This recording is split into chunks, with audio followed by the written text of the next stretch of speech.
Hello everyone and welcome to Ixalan, a traditional draft with a first pick of pack 1 offering some not like stellar options, but there are a few considerations. So first of all, all the rare lands are good.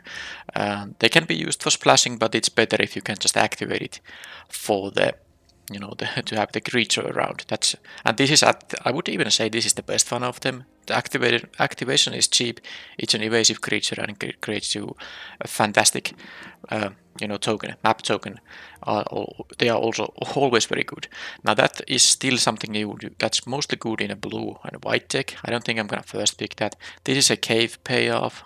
I mean, I could take that, but I don't really want to force the caves. It's not a very reliable way to do things. There's a Dreadmoss Ire, which is okay, but I think out of these options, I'll just take the Ixalan Militia because this is the kind of card that goes to multiple archetypes and can be incredibly strong. Well, I mean, not incredibly strong, but as far as 2-drops go, this can be a 2-drop you want to have like 4 of in your deck. You want to have always one of these around because you can easily draft, for example, some artifacts that have some useful effect, and then they just stay on the battlefield, so you can keep tapping them for damage with this guy. I do think this is a very nice 2-drop. Now, I would want to maybe try the War Scribe sometimes. This seems to be a very good card if you have, an army to pump, of course. But there's a Triumphant Jump, which would, go very well with my first pick here.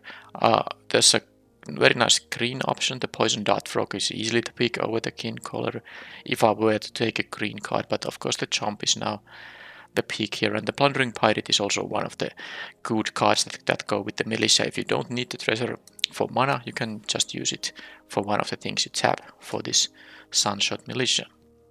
And the Cave Diver that was in the pack, it's okay, but not like a very amazing card. Here.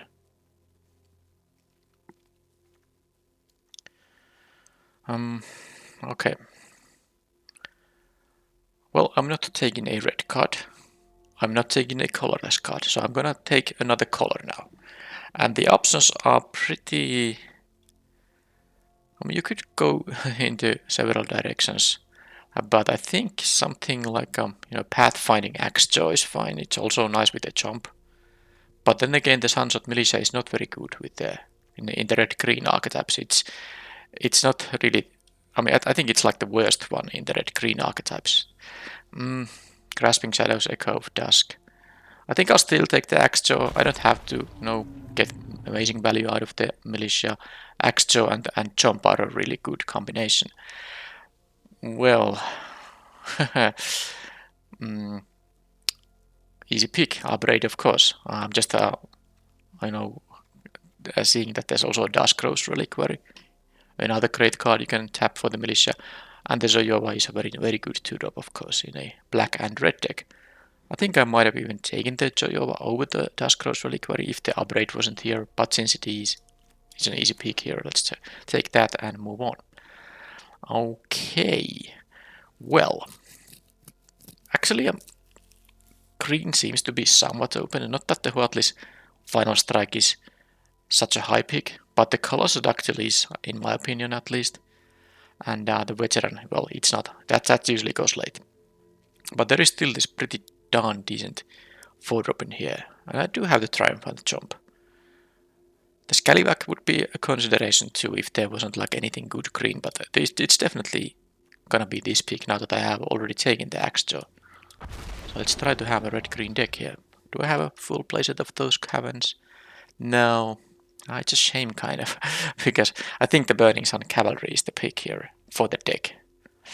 Yeah, Caverns of Souls isn't really that amazing in limited. I'm only missing one, so in terms of set completion, I assume I will be having many drafts of this set still, and I might find another Cavern of Souls, the 4th one I'm missing. So I'm not taking this now.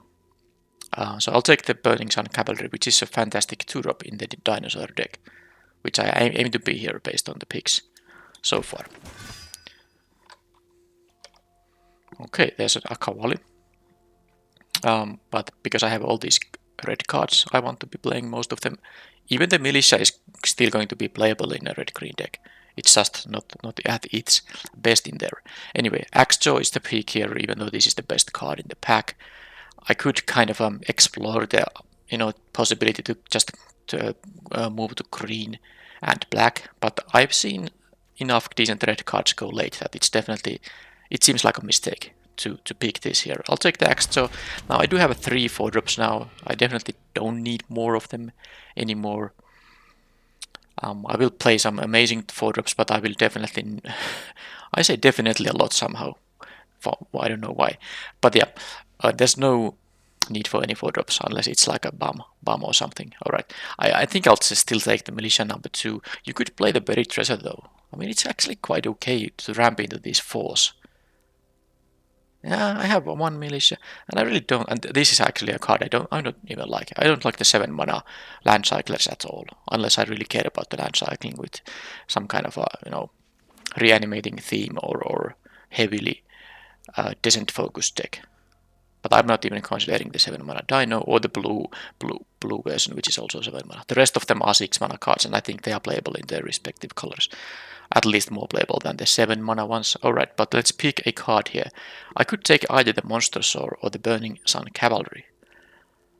I have 3 dinos and hoping to get more. I can take these maybe these land cyclers later. I mean, I guess I'm only interested in the red one now because now that I said that the green one isn't that interesting. Okay.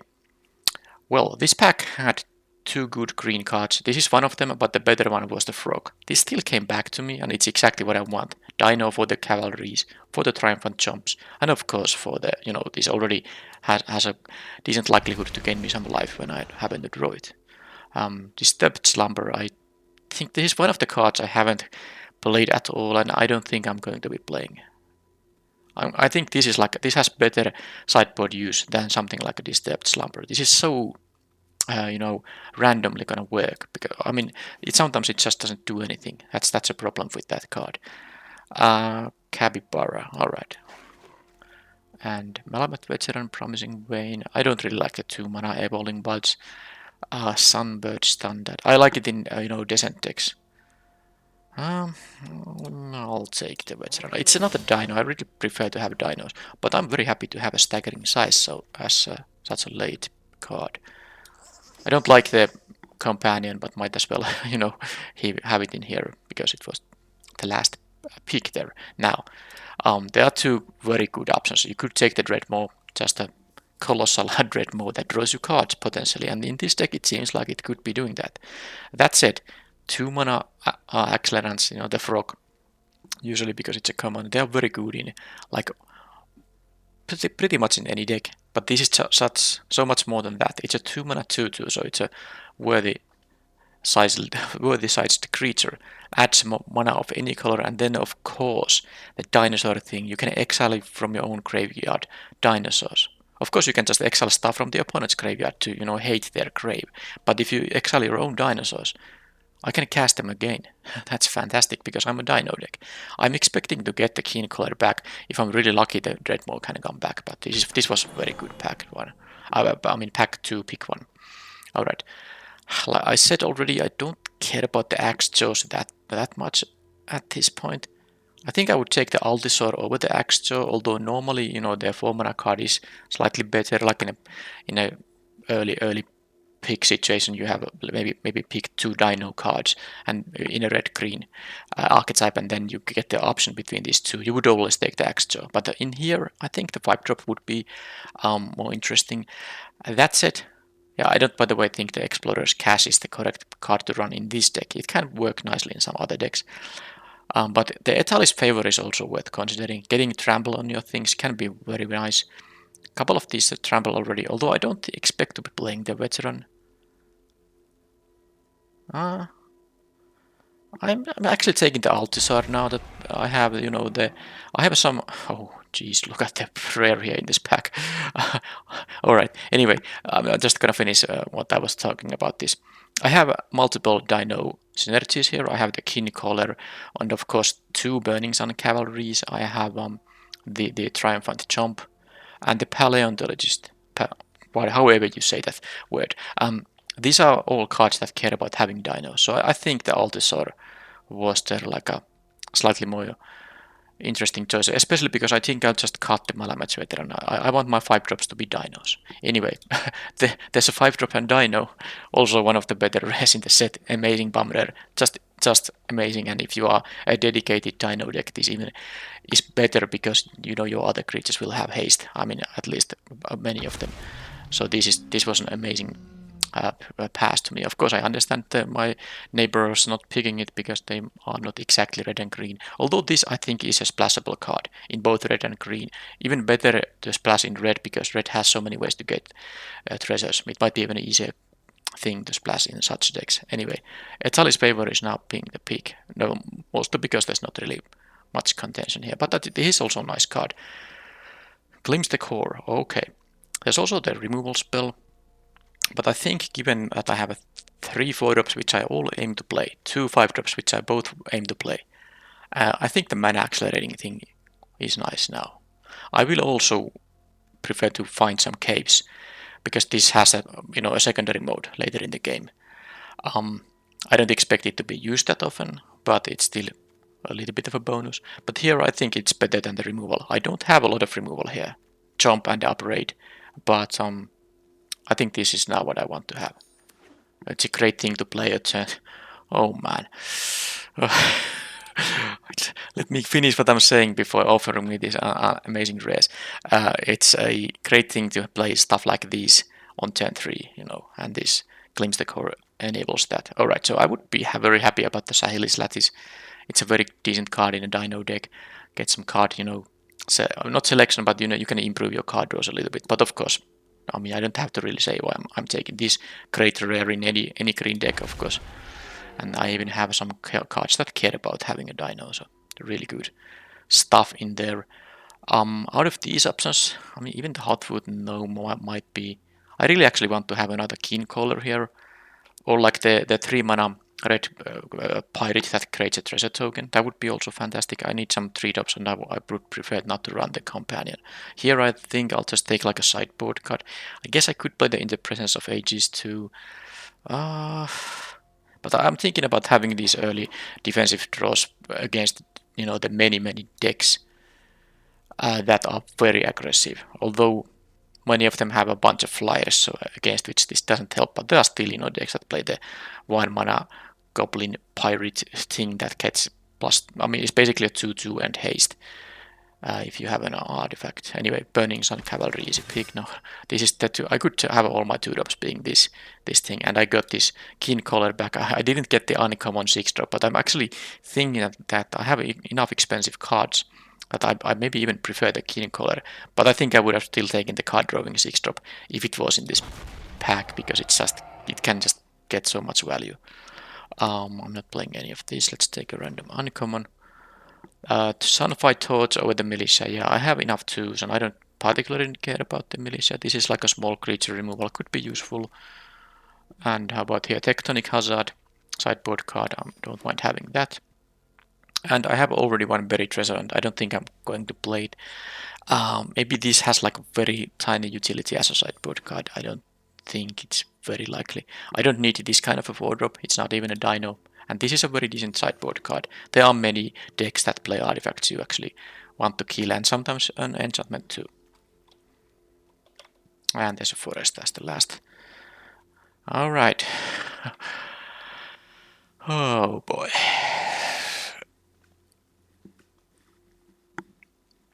Well, I mean, there's an upgrade, which is a fantastic pick I would want to take. But I'm not really.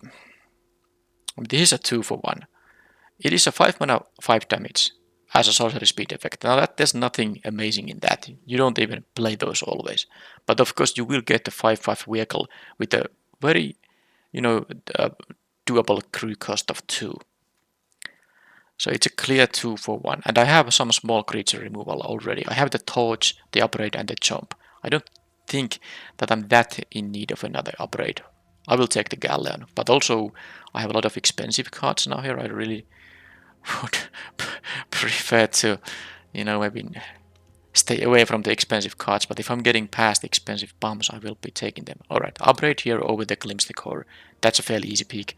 I don't really like playing multiples of these. This doesn't even fix my double red requirements, although I do have only one of them now. But still, I'm happy to play one, but of course the upgrade is the correct pick here. It's just so funny that I had to pass an upgrade to play to pick the galleon, and then I'm immediately getting past the upgrade like the people to my right saying, I heard you need an upgrade, so here's one.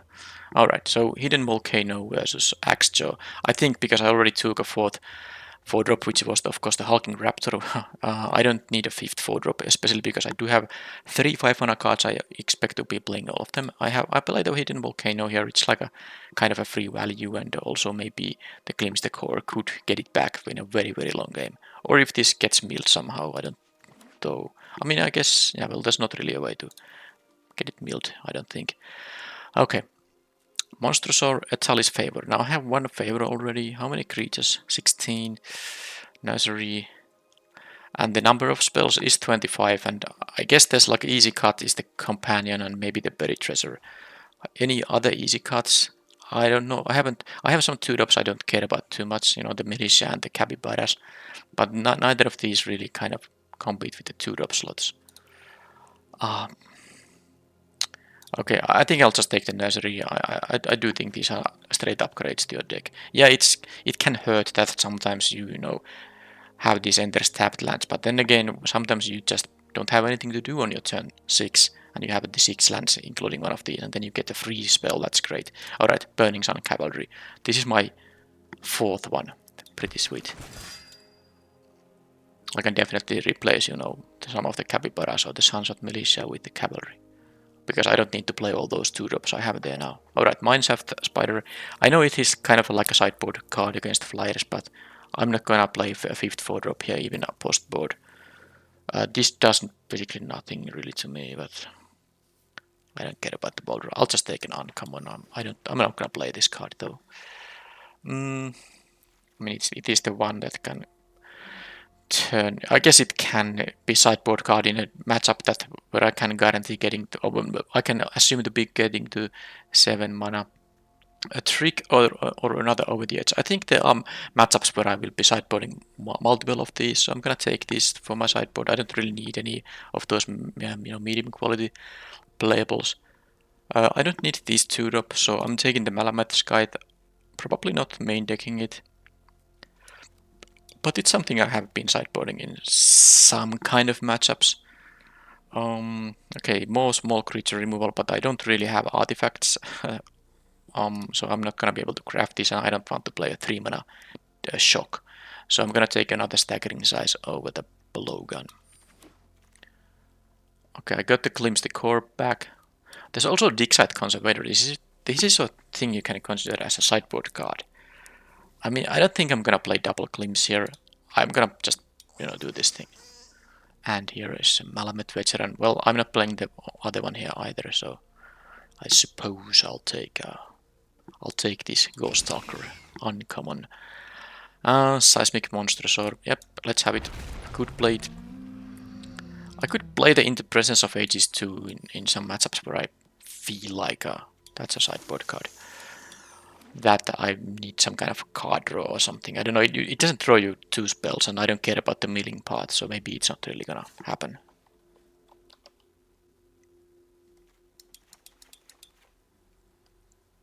So these are the spells I ended up during the draft. I cut some of these, like the companion. I don't have a lot of 3s, only 2 actually creatures. I don't think it's still a reason to play this. I guess I can, just play a turn 3 2-drop number 2 or something like that. I also have 2 ways to ramp straight to 4 mana, assuming I have the land drop, of course. Glimpse the Core and the Paleontologist. Okay. So I mean, then a 3-drop isn't so necessary when you go straight to 4. I still think I wouldn't have I wouldn't want it to have played 2 of the glimpses here. I think it's excessive. 1 is fine. They're not gonna main deck Hazard, the Discovery here, or any of this other stuff. I could still consider the Buried Treasure. You know, this accelerates and then you can discover 5. It's even could hit, you know, one of my multiple 5s and 4s.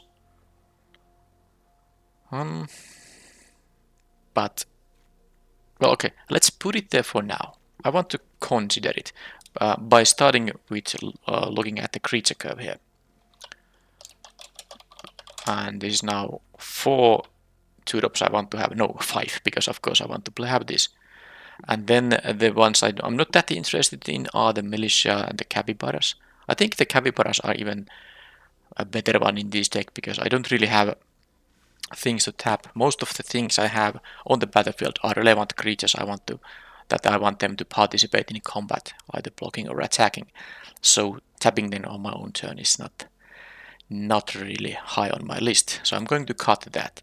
I also do have to kind of pay attention to the fact that I have only 2 3-drops. So this is not the creature curve in this deck is not great. I mean, it's fine, but it's not great because I have a hole in this 3-drop slot. So I have now, because the ideal curve that gives you the best chance to win a limited game, not considering any other factors, is that you just play things on turn, well, also starting from turn 1, but usually turn 2 2-drop, turn 3 3-drop, turn 4 4-drop or 2 2-drops. Those are the kind of games where you have a very good start and you always want to be able to achieve that, and that's why you want to play the kind of a creature curve, or you know, you can also consider cards that interact with opponents' creatures like removal as part of that. But regardless, I don't even have a 3-mana removal here, so I will not be able to have the dream curve out that often unless I will ramp into like from 2 to 4, and that's the reason I'm actually considering playing a third way to do that in addition to the mana creature here and the Glimpse the Core. So with all that said, main deck will not see the Malameth Scythe and main deck won't see the In the Presence of Ages. I prefer the other options more. The Seismic Monstrosaur with the mana adders here and with the 4-drop Explore creatures, I could see actually playing just 16 and the Land Cycler. Now I do have 3 5s and 4 4s. That is 7 cards that require, you know, having at least 4 mana. And then, you know, 3 of them actually requiring 5. So, but I have Buried Treasure, I have the Glimpse the Core, which I can, it is an actual mana source. I mean, I wouldn't really keep a starting hand without a forest, so if and a starting hand that has only 1 land. So Glimpse the Core being in my hand means it's a land. So I can consider this thing the 17th land, and in addition to that, I still have a Buried Treasure if I plan to play it, but I will at least have the Monstrosaur and the Paleontologist as additional mana sources. So this will be a 16 land deck, meaning I will cut 3 cards still. I think I just have to cut the Buried Treasure. The reason being that the Discover 5, you know, actually costs 5, and I have still all these expensive things. I might not have really time to do this. So I'm going to cut it after all. And the Dig-Site Conservator is probably a 2-drop I also don't need. In a lower curve deck, when you can often leave this like you can pass the turn with mana open, so you can actually pay for the trigger. It's great, but this deck probably doesn't get to do that so often. So I will cut that too. But I think I will play the Capybaras and all these here probably because like I said, I don't have more than 2 3-drops in here. So I want to be able to still be able to play spells on turns 2 and 3. So this is now a total of 9 creatures that I can split between turn 2 and 3, and then a couple of upgrades, the jump, that's like 12 things to do, stuff that affect the board, or just have the Glimpse the Core, which doesn't affect the board but does, you know, help me, bringing my bigger creatures earlier onto the battlefield. So I think I will play both capybaras. How many instants I have and sorceries? That's a total of 6, so yeah, that makes it quite unlikely to hit the Descent 4. Okay, I guess from the main deck I can cut one of the capybaras because it's often going to be just a 1-3, and that is sort of a miserable card if you don't actively want to have a 1-3. I'm happy to sideboard the other one in, or happy to sideboard this one out, but I will start with one out of the two in my deck. Because I do think the staggering sizes are going to be decent given that I have these 5 power non-trampler. This has trample, but this doesn't have trample. This doesn't have trample or this, so the trample will be useful on many of these things, also this. So, yep, this is the main deck with 16 lands here, of course. I still need those, but let's do that now. And suggesting, and I guess I'm gonna cut the mountain. This seems like a very even, yeah, 13, 12. I have a double red here, double green here. Now one thing of note is that I have a way to fetch a mountain. And one of my ways to, well, I do have a way to fetch a forest too. And then one way to, produce any color of mana, but that costs green. But I guess the Seismic Monstrosaur and the Glimpse Core kind of cancel each other or supplement each other. I have basically one additional way to get both of these colored sources. So I can say that I have like a 9/9 mana base in fact. Assuming I have one forest, then I can get the second one, which I might be needing because of the Colossus Dactyl and the Hulking Raptor. So this even split seems like the most reasonable choice in this time. That is the main deck.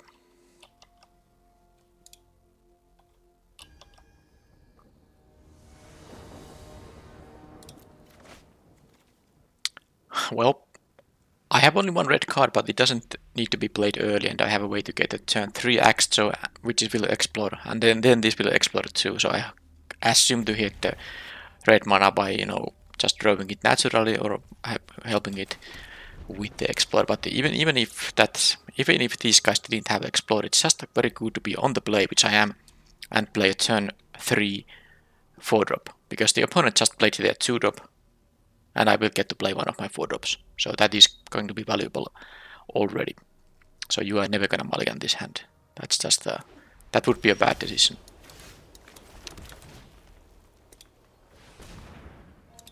I had only 3 basic forests left, but now at least I have only 2 forest draws, because the forests would be the worst draws in my deck right now. Okay, that's let's see if this is gonna help me get a mountain on the next turn. Well, there it is. Hatcher. This is such a dirty start. Let's see if they tap out on something. If I can, this 5/3 might be killed by an upgrade or something, but as long as I can... Yeah, this doesn't actually do much against my deck. But it's definitely worth it playing the Hatcher now. It's also the most efficient use of mana. I will get 1/3/3 because they did tap out. They don't have like an upgrade up. So I will get the 3/3 regardless. And of course my other creatures, I mean, it's just insane if I get to untap with that guy. Yeah, I don't care if they... However they block there, I don't care. You can attack with the egg. It's an actual dinosaur egg.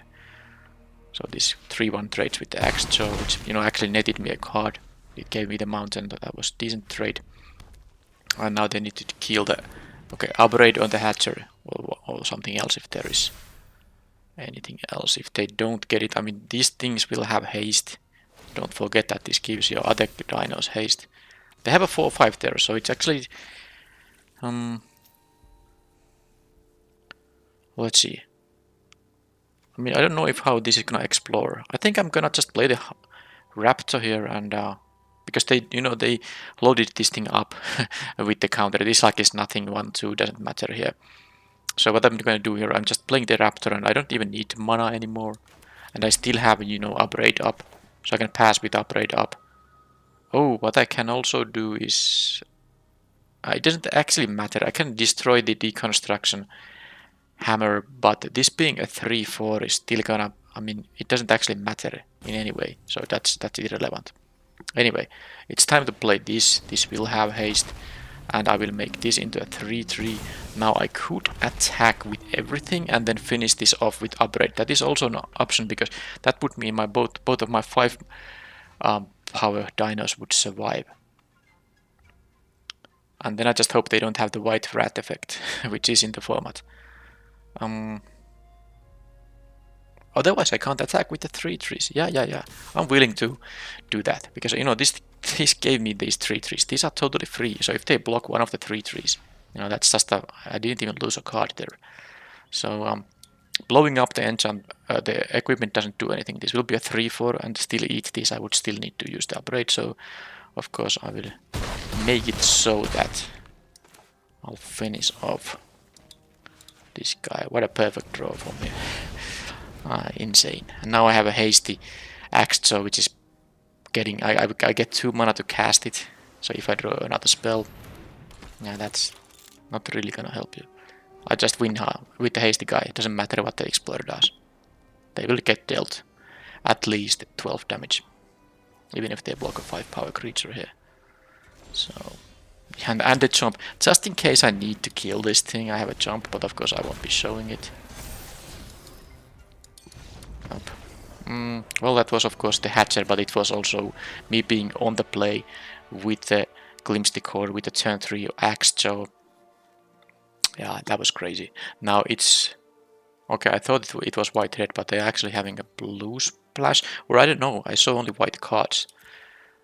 Could be like mono white playing a few white and a few red, mono white playing a few red and a few blue cards. Regardless, I can't sideboard based on things I didn't actually see. I saw some 2-drops, the Vanguard, this thing which I don't care about, because I have like the number of artifacts or enchantments I have here is 2 artifacts, and if they kill the vehicle, it already got me value. And the other one is a Sunfire Torch, which can also, you know, I mean, they don't really, I don't care if they kill this 1 mana artifact with the, you know, with this thing, which costs actually 1 to cast, 1 to equip, and 3 to use. 5 mana total to kill an artifact. And of course, I might just be able to use this before any of that becomes relevant. Now, Tectonic Hazard, not that good. There's a Vanguard of the Rose. Maybe if I see other 1 toughness creatures like a Tinker's Toad, I will consider that in the potential game 3. They will be an aggressive deck, so I have a reason to consider playing some of the defensive things in here. This will be 2-3, so my 1-3 it still can block it, I guess. The 4-4 I don't care about. My 5-drops are bigger than that. I could see it not playing like an Etali's favor, although it is still gonna give me like a 2 or 3-drop, or one of the removal spells, which would be fine. Over the edge, no, nothing worth doing. I just don't know if I'm supposed to cut like an expensive card in here. I don't like to cut in. I like all my 4s and my 5s. I have early game here. I'm just gonna submit the same exact build, and I need to maybe learn more about their deck if I can make a better, you know, sideboard choices here, or actual choice to sideboard something. Well, they mulliganed. I think I should mulligan this too. This 5-lander is okay, and now I'm happy I didn't get to the classic 5-lander into 1-lander. They keep 6, I keep 6, and now I decided that the staggering size is. I mean, the combat tricks are very easy to teach from hands that you mulligan, and you have to, you know, abandon some cards there. Alright, so I could have a turn 3 Colossus Dactyl. And if I don't, then I have a Kin Collar, which will gain me life. Dowsing Device is actually gonna pump this. This can attack. It doesn't have a defender despite the 0 power there. Okay. Let's get the Forest.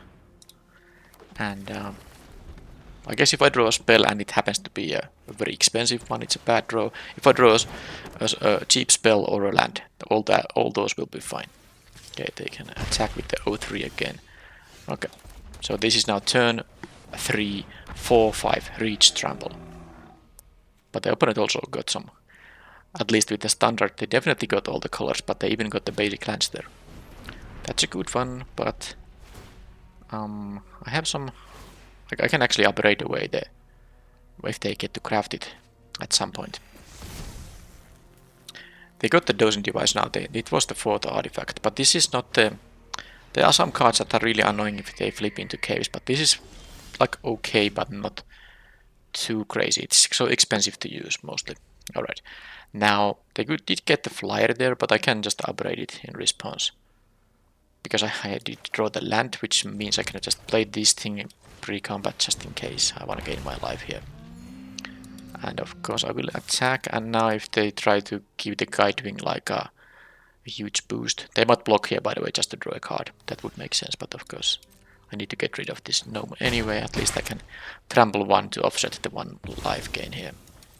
But yeah, this is a sorcery speed activation, so if they do try to make this like an, I guess I can also kill this if they play a creature, so they don't get the benefit from the you know the okay, they're gonna go for that in fact. So I know what I'm gonna use the upgrade for.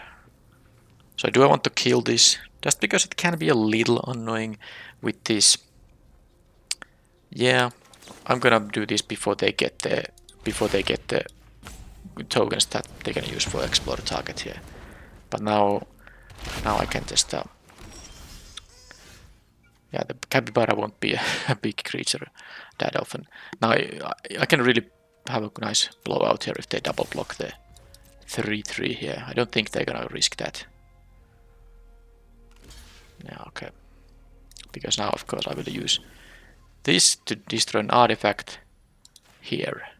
So bye tokens, bye Glorious Anthem, and I have all my stuff here still. I can even play this even though it's not gonna be Descent 4 anytime soon, but I have the jump here which even potentially can, you know, deal 4. And they can make this into a, oh, there's only white cards in here. They actually don't get to, yeah, they don't, this is just nothing, not gonna do anything right now.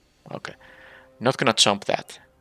So, and this is a sorcery speed activation, so let's just attack with, I suppose, no reason to attack with the 1/3, they're gonna block it anyway. Yep.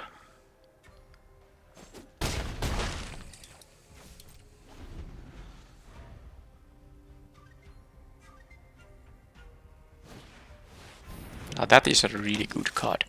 Also I have a jump at 4 if they don't have a pump spell with it. Okay, they can give it haste, can they? It does give haste. Yeah, okay, that's, no, it doesn't give haste. What? No. What? It gives haste, so they definitely were supposed to attack with the Sunborn and tap this and this for the, oh man, they just messed up. And now I get to even kill the Sunborn before it does anything, and I drew the staggered size, and just to make sure I win, like now. Yeah, okay. Sometimes you just have this great set of draws. The mulligan didn't bother me at all. And it's not like the opponent had a really bad start. I guess they've had a slow start. Yeah. Okay, well, that was that.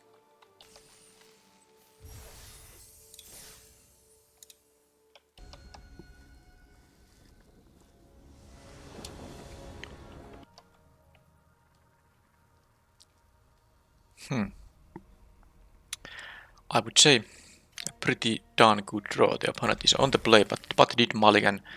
So I can play a Cavalry turn 2, Keen Caller turn 3, which even gains me life. And this will attack as a 3/3, because I will counter a Dino, assuming of course these things survive. And they go to 5. Okay.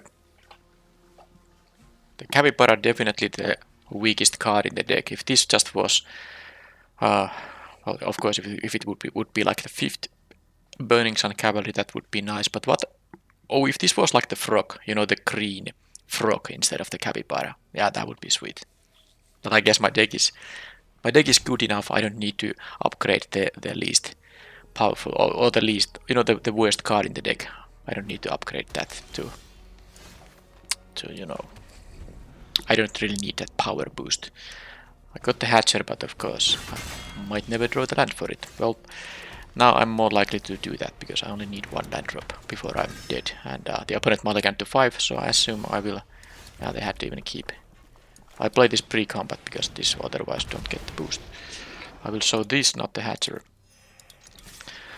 I mean, they had the mulligan to 5 and had to keep a 1 lander, so this is really nasty for them. Although, you know, it's possible they play like, you know, 4 colors and very unstable mana base. I'm not saying they are, but that's sometimes what I see opponents do.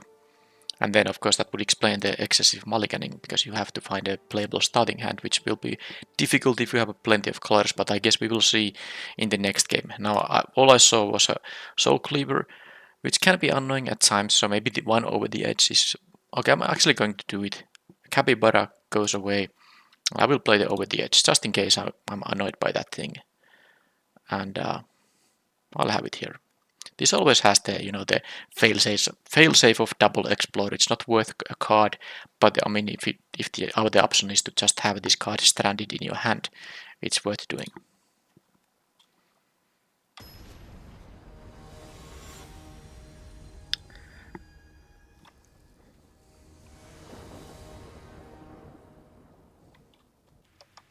Okay, so that was a non-game.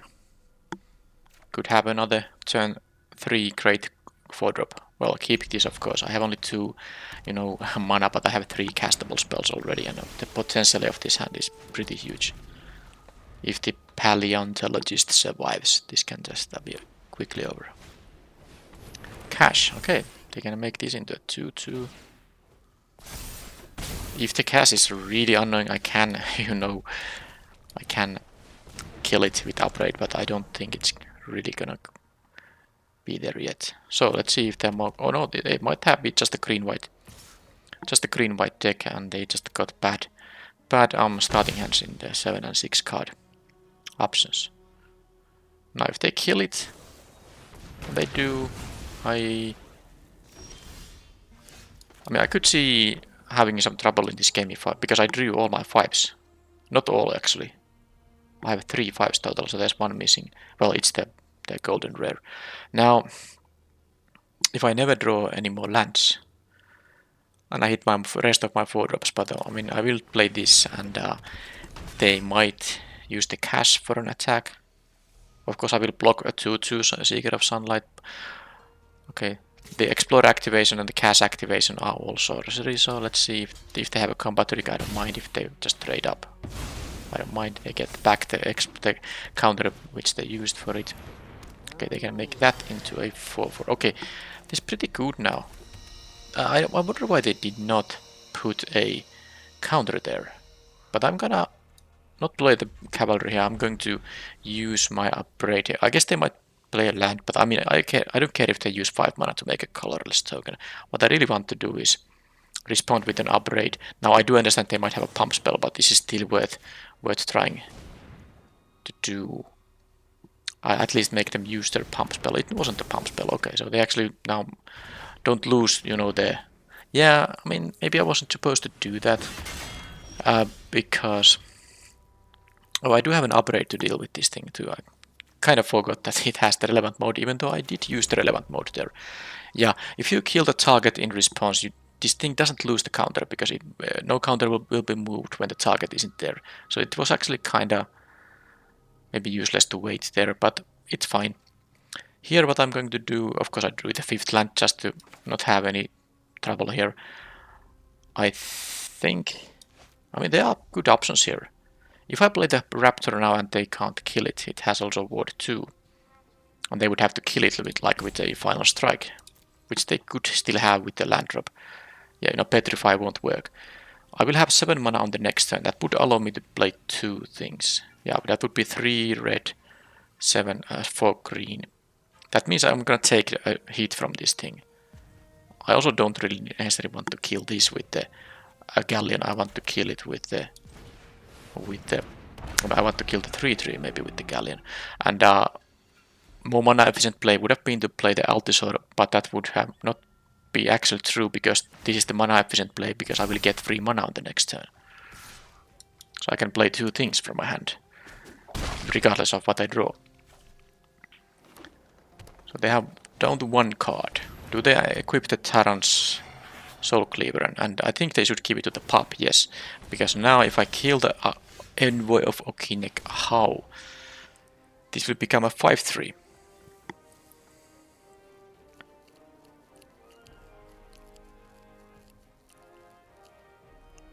I mean, I don't think I'm in any kind of trouble here. I definitely am not. I could even offer the trade here. Problem with that though is that oh, I drew a land, so if I play a Burning Sun Cavalry, yes, I can still post-combat the Galleon. Okay, so I'm gonna offer the trade and then play the Galleon if they...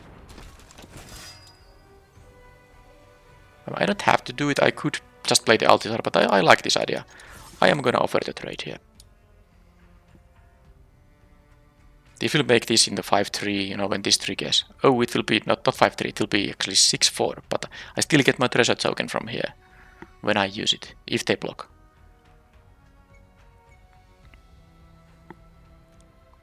It's a tempting block for them, for sure, but I'm also at 12, they could go for the race, and they might, you know, realize that something is up. And something definitely is. And now I'm gonna play the Galleon. And I'm gonna kill this, so this thing gets got back the one counter here, of course. I get a treasure token in case it will be relevant. And they can make this into a 4-4. But I can accrue this with my Burning Sun Cavalry, so I have a 5-5 blocker in here.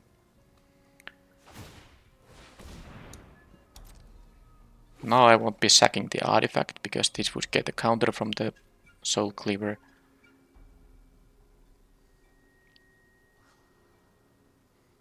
If they can have kill the Galleon with their own some kind of an effect. Well, I mean, I could still... Well, I don't know.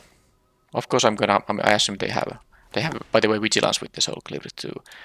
I'm assuming they have something here. They are not gonna just trade with the... I mean, they're not just gonna lose this guy, I mean, because this is a bigger creature now. But we'll see what they have. They will be down to one card. This will pick another counter, of course. Oh, that's not... What the... That's not even remotely what they needed to do. I mean, they just... okay. Okay, then. The opponent is not gonna win this game. I would be very surprised. I guess they could have like a Plains and the Wrath effect. But even the, you know, the Burning Sun Cavalry would survive that. 8 plus 3 is not enough. Now the Wrath effect says that you choose a creature that has at most 2 power from each player and destroy the rest. So this would survive in that case. Alright. So one non-game and one, you know, an actual game when the... Well, my things were too good, you know. The Cosmium Blast, they used the Cosmium Blast and this Envoy to kill the Galleon, which already picked a creature for free. So I got 3 cards with the one Galleon. That was pretty good.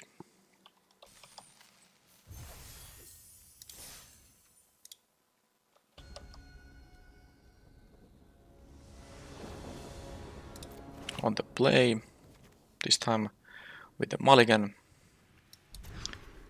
And this is a fine hand, keep this. I have a double green here, so I will ditch a mountain here. Definitely not ditching any spell here. I can have a 2-drop, 3 mana play, turn 3 play, and maybe a turn 4 play, or maybe I draw more spells, but I got the 4th land at least. This is a Bone Splitter. Red and white. Okay, classic. So I don't expect them to be blocking because they don't have a creature, but it would be amazing if they did. Because usually you want to get the Explorer here, but if they block here, I just blow up the artifact, of course, and it will be amazing for me. But I didn't expect that to happen. Now the question is, am I gonna... Yeah, I'm gonna actually blow up the artifact. I don't wanna face this flyer. I have a great ground force coming up given my draws. So I'm not going to use this on a creature, especially when they have all these, you know, jump blockers, so they could actually raise in the air with the thing. So let's just destroy these artifacts. So I'll take one per turn, and then they take a lot more than that per turn. Okay, the Raptor, if it survives, is gonna help me cast both of these spells on the next turn.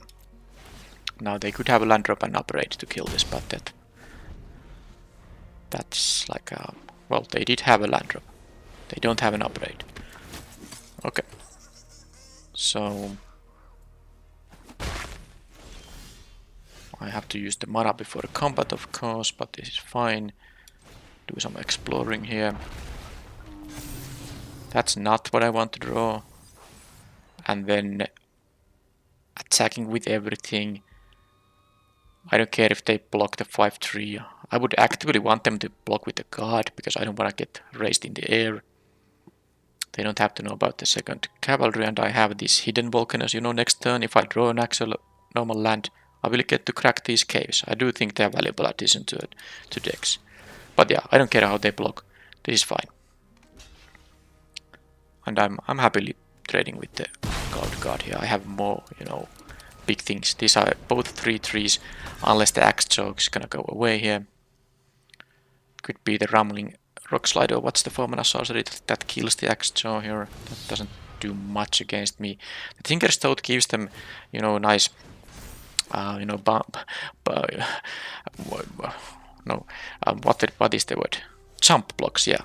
But that's why I have those trample enablers in the deck. I have 2 combat tricks, the +3/+3s, and I also have Etali's Favor, which gives trample. I didn't draw land, so I can't crack my caves. Now what do I do with the torch here? I'm not a fan of actually using the torch necessarily. They might have the exile tapped creature thing, but this thing will get the boost as long as you declare a dino attacker at the same time. Because when it is attacks or blocks while you control a dinosaur, that means that when I assign this as an attacker while I control... I mean, I don't have to attack with this, but when I declare these things as an attacker, if at that moment I control dino, this will always get the +1/+1, so it's not gonna be a blowout where they kill this in response and then this will not get the boost. So if I do in fact go with the torch, and I think I will because I want to play and equip it because if I do draw a land and the remaining lands in my deck will enter untapped, I will just crack a cave. So I want to use the mana here right now. And if I kill the Guidewing, they will, you know... well, it might not get killed if they have a boost effect, but I think it's worth going for it. It is worth going for it. One of these might be a 2/2 after that, but... I don't know though. Is it really? They will have a combine of 3 or 4, assuming they have nothing in their hand, but I do think they have something. But... oh man. Did they pass? No, they have a Tinker's Toad up at least, so they don't auto-pass priorities right now. It's kinda annoying to use the card on the Guidewing though. But it might be what I need to do. Okay, I'm gonna do this. Hoping I'm not getting too punished here, but let's see what they do. Okay. They could hit a land, in which case... okay, they got a Goblin Tomb Raider. I don't... do they want to keep it? I mean, it's just a 2/2, but I guess if they now kill the Axe-Jaw, which they could kill by triple blocking, these will be 2/2s unless I get more dinos. But I have a lot of dinos in the deck, of course. But 1-mana 2/2. They decide it's okay. But of course they can have things beyond the Tinker's Toad activation here, but let's see what they have. Okay, I don't mind this. They go to 6 for now. They can go to 9 with the Tinker's Toad, of course. but they draw just a 2/2. Now a land will be a fine draw because I do have the caves, and a spell of course will be a fine draw, and it's not gonna be the capybara. I think yeah, the capybara is here. Well, it's a 3/3 actually, but anyway, let's see if I'm going to get what the 4-mana spell I'm gonna get here. Oh, I mean not necessarily 4-mana spell. How about 3 damage to this thing? Yep. That's better than another Axjo, for example, in that situation. Alright, alright. So, white and red.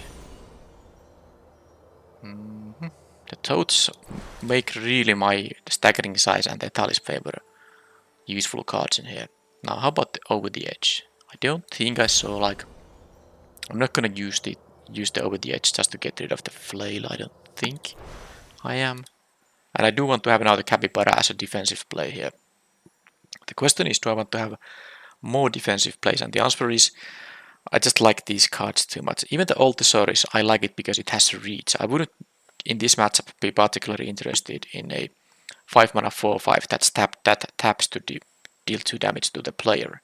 But the fact it has reach can actually save me when they have some air force, turning my life total away.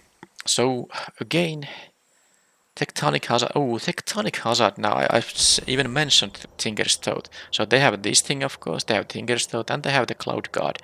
Making one thing. I guess Tectonic Hazard makes sense. But now I have to decide.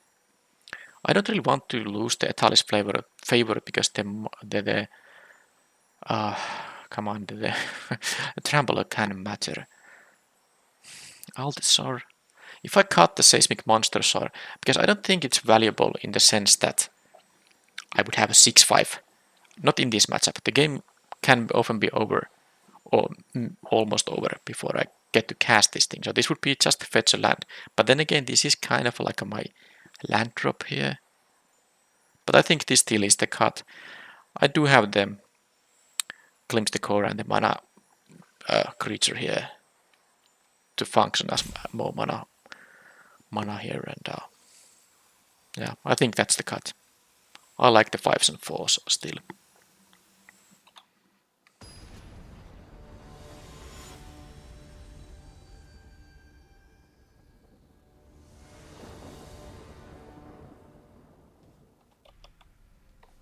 Okay, this time I have a nice starting hand here. Because I have these early drops. Oh, I even have the 2-drop. I want to play my tapped land. Yeah, now it's the best spot for that. Playing the Torch right now is not going to be that relevant.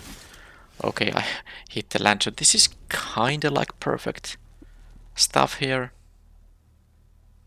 Okay, let's play this and see if I get a better target for the upgrade. This is also a card I'm very much willing to upgrade because I might need to do that.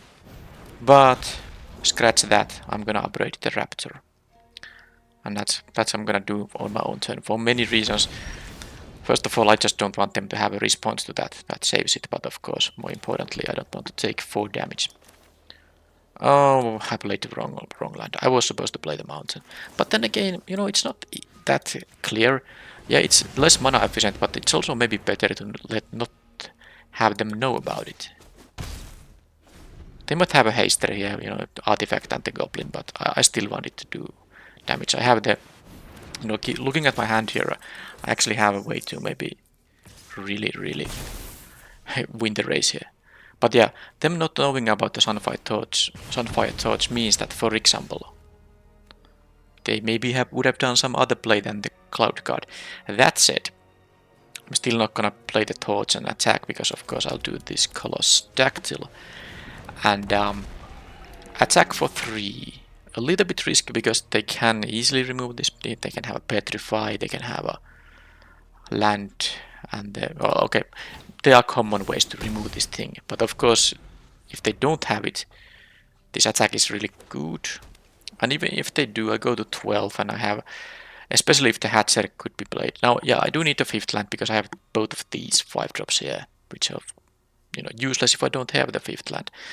But let's first see if this thing gets killed, because, it has reach also, which is fantastic. They don't have an attack. if they don't have a way to remove this or have like a +2/+0 and first strike. Now, I think they have the +2/+0 and first strike. I mean, that could be a bluff attack, because they could realize that the only way for them to win, I mean, they would realize that they don't win by leaving their guys back. But because I do have a staggering size in here, I'm not going to block here. I'm taking the 3 here. I'm not going to take the risk that they get this as a first striker and I lose this for nothing, and they even have a treasure token for the troubles, which is going to be useful with this militia. Now, okay, I drew the land, so things are different now.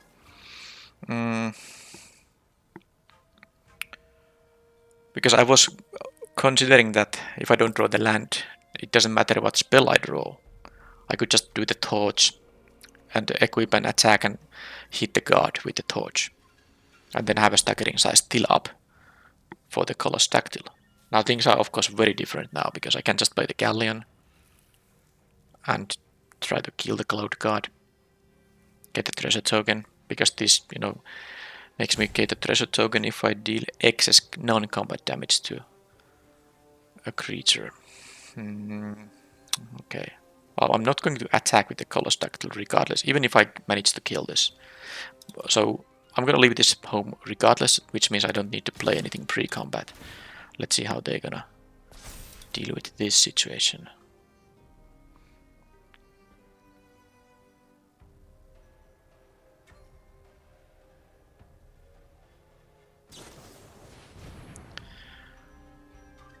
Well,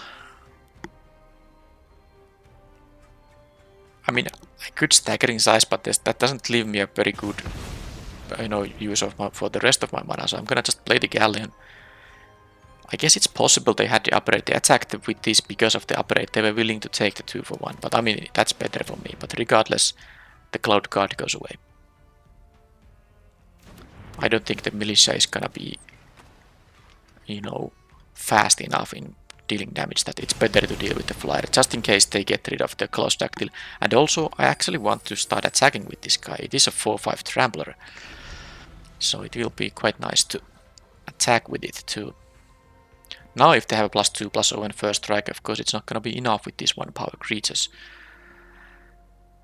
And if they're gonna attack with the ground guy, I'm just gonna equip the, not equip, crew the Galleon, of course. If they attack with the mine guide wing, I will block in that case and let them have the Explorer. And if they somehow have like 2 of those +2/+0 first strikes, I don't think it's really gonna happen. Very unlikely scenario.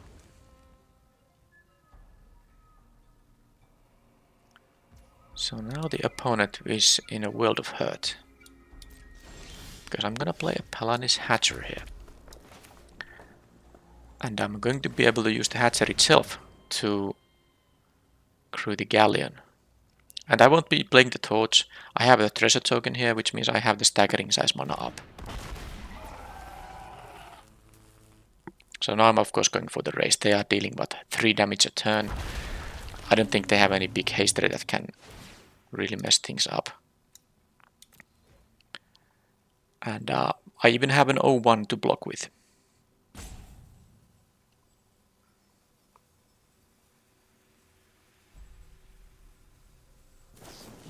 Another upgrade. Now that I could save with the staggering size. That means I lose kind of the ability to win with a big trampler like the 5/5 in here, but this actually makes me the 3/3s happen. So let's use this to save it. Yep, they don't care about the game from this point on. I think that was a clean sweep, 2-0, 2-0, 2-0, but the deck was pretty amazing. And not only that, but I just didn't have any mana issues. I had, I think, 1 mulligan, but all the games I just had a good curve in all of them. I also got many of my good cards, but that's because my deck has just good cards mostly. I mean, 2 very good rares. There's a Colossus Dactyl, which is really good. The Galleon too, a 3rd very good rare here. And then these, ideal 2-drops for this deck, and removal, the upgrades, fantastic. What card here do I not want to draw? I never saw the Etalis Favor, but yeah, I think I had every other card. No, I didn't actually see this one either. Okay, well, what can I say? It was a great deck, and while it's not guaranteed ever to go 3-0, it's not. This is the kind of deck that you can expect to go 3-0 if you don't have like a extremely bad luck or some crazy opponents that have even crazier decks. But yeah, this was now a quick event after the previous video, which was quite a marathon. Also, the deck in that video was a lot worse, so now this was a good way to remedy that. Alright, thank you for watching, and I will see you in the next video. Bye bye.